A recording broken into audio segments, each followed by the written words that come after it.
Okay, good morning. First and foremost, I hope you all had a fantastic Christmas and a fantastic New Year. We're now started back. We've got Wayne for a few days, so we are going to drop on the bio unit. We're going to put the guttering on if we get a chance, but the main thing we want to get done while we've got Wayne for these few days, he officially starts back on Monday the 6th, but unfortunately he's got some other jobs he's got to go off and do before we can really start cracking on with the bio unit. So we've nabbed him for the few days of this week remaining. We're going to try and get the windows and the doors in, get all them sealed up and get it watertight. Then that can start drying out while he nips off for a week or two for his other job. Then he can get back and we can start getting the floor and the studding work in. So we've got bits to be going at. This is not going to be a massive video by any means because, like I say, we've only got a few days. In fact, tomorrow is release day, so we are now on Saturday. So Clayton hasn't got a lot of time. But at the back end of the video, we will drop you another... In fact, we'll go 2 rooms of the house because the video is going to be short. So quick catch up on Christmas, New Year. We've had some bad newses. We've had 5 cows calf over the Christmas period, which was a bit of a nuisance at times. Unfortunately, we did lose 2 of them. One, the calf was absolutely monstrous. It was a first time calf in heifer and it just didn't go to plan. So unfortunately, we lost that one. And the other one, we haven't really got a clue why we lost it. It was just dead on arrival. So a bit unfortunate, but we were lucky enough. We managed to nip round to the auction and we bought one because it was on the Wednesday, as in New Year's Day when the auction was open. So we bought one on the Wednesday. We've put that. Mum's took to it, so that's fine. And the first one that died, that was a monstrous calf. I think that was because we'd got a particularly greedy cow that kept eating absolutely everything, and I think that's just equated to this monstrous calf that she couldn't do as a first-time heifer. Luckily, a friend of ours had got a calf. We bought that and we put that too, and that too has taken. So they're the bad newses. The good news, however, was just before Christmas. Come with me. So our good news was just on the few days before Christmas, the council give us our perfect Christmas present, which was they give us the planning with some conditions that we've got to sort first for the 2 new buildings to go in here. So these 2 new buildings that we put planning in for, obviously there to extend the farmstead and at the same time give us some more housing for cattle. This has got to be ready for the back end next year. We don't want to be struggling. We may be losing that shed space that we've got around the corner that we rent from a friend. We're not sure yet. It may be here next year, I don't know, but I want to make sure that we're covered. So that's why we put in planning for these 2 sheds. That sort of opened this side of the hedgerow by the pig buildings up for us. We've just got to really think now about what we're doing with levels. While we're sorting that out, obviously Ben Wharf's office can be getting on with the discharge of the pre-commencement conditions. But levels wise, it is quite difficult because, like I say, the existing farmstead over there is at my arm height now. So we've got a fair drop already to this point. But then we probably drop twice as much to that point there, that little hollow that we've got in the field.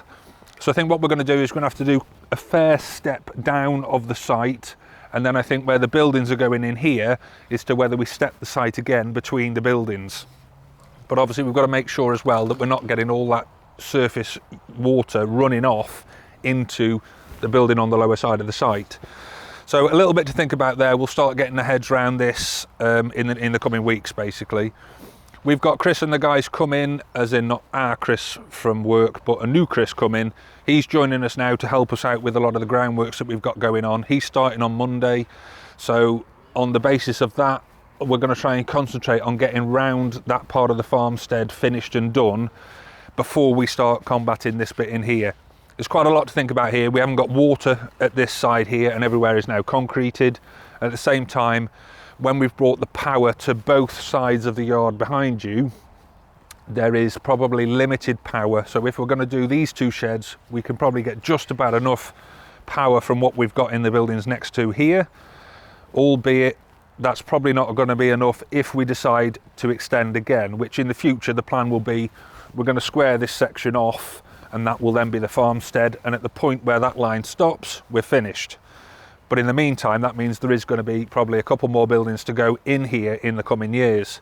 So I think what we're going to have to do, in fact, go up and have a look. I think what we're going to have to do is, this is where the mains power comes onto the site. Now we've got an abundance of power in this here brick building that we built up by the house. That's where the power comes in from the mains. From that point, We've got 2 supply routes, one of which goes down the side of the road under where the gate is and runs its way down to the corner of the building that we've got cows calving in. The other one runs down the side of the site behind the existing stable block and into the corner of the workshop building. Now them 2 power supplies are then feeding everything else in its locality. What we need to do is from that brick building at the very top where the mains power comes in, I think we need to bring a new supply that runs all the way down the new field that we have, so we're not going to have to take up any existing concrete or hard surfaced area and run that down and around. Unfortunately for us though, that is a massive meterage of cable. So Criddy's going to work out the cable from JDC as to what size cable we need to get the power down here.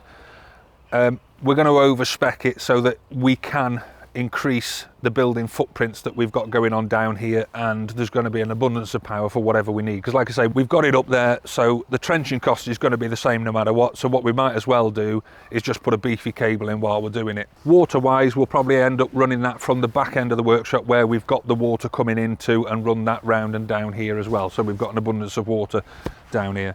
Which that then brings me back to the last question that we had with a load of discussion points on bales or clamp. Now this is the area where we are going to have most of our cattle. This is the area where we're going to put a clamp if we're having one, or we're going to make the most use of this hard standing area that we've got that we can then stack bales on. Get them off the yard, off the top yard out the way, and we've got our room back for turning Arctics round when we've got feed coming in, because it's been a hell of a squeeze. So back down to, there's been a lot of comments actually off the last video and privately about a clamp being far more cost effective and better for us. So I think that is probably the way that we are going to lean towards putting a clamp in. It's just a case really of where we're going to fit that clamp in and do we cover it or not. So that was your quick New Year's catch up on the farm. If you like what you've seen, please hit subscribe, ring the bell. There's going to be a little bit of a montage of us fitting the windows of the footage that Clayton gets today. And apart from that, we've got the 2 rooms of the house release. Cool.